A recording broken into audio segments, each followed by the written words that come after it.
海外维吾尔人、南蒙古、西藏等多个人权组织在日本长野举行集会，反对中国2022年举办冬季奥运会，敦促世界各国及民间组织抵制北京冬奥会。上周六，日本各地的维吾尔人、西藏及南蒙古人权组织约100人聚集在长野，联合举办一场抗议活动，敦促日本政府抵制明年在北京举行的冬季奥运会。据报道，南蒙古大呼拉尔台世界维吾尔大会在日本的西藏人协会和香港的一些组织共同举办了此次活动。这次活动分2个内容，一个是在长野县的善光寺内为被中国镇压受害者牺牲者祈祷，二是抵制2022年北京冬季奥运会。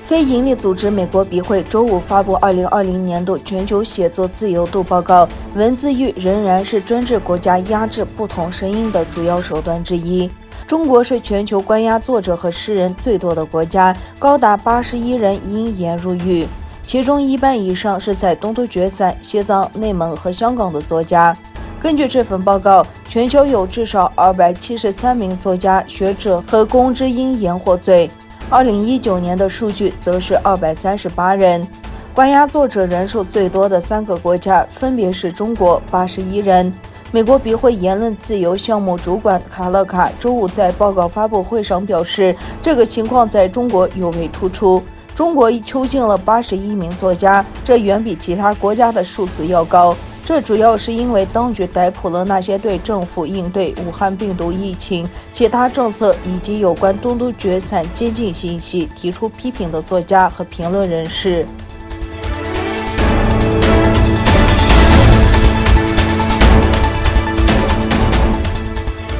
日本外相茂木敏充在27日的内阁会议上报告了日本2021年版外交蓝皮书。有关中国的扩军和海洋活动，外交蓝皮书指出，已成为包括日本地区和国际社会的安全保障上的深深忧虑。2020年版外交蓝皮书所使用的言辞是已成为地区和国际社会值得忧虑的事项，而今年进一步加强了语气牵制中国。蓝皮书对中国允许海警局使用武器的海警法表示深刻的忧虑，认为海警法在国际法上存在问题。日本已与美国、澳大利亚和印度组成4方同盟，以推进注入印度太平洋地区航行自由，以及对抗中共扩张、维护世界秩序等。此外，外交蓝皮书还提及香港和维吾尔人，并表达了关切。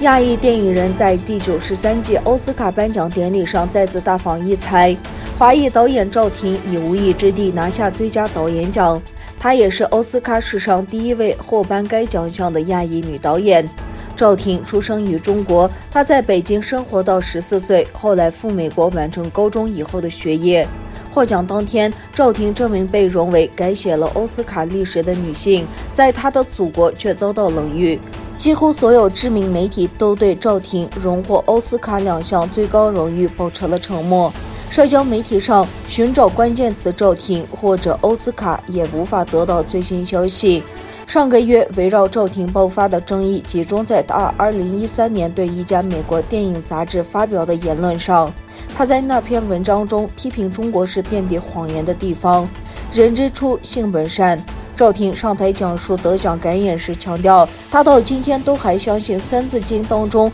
所说的人本性是善良。尽管有时事实可能看起来是相反的，但我总是在世界各地遇到的人当中发现良善。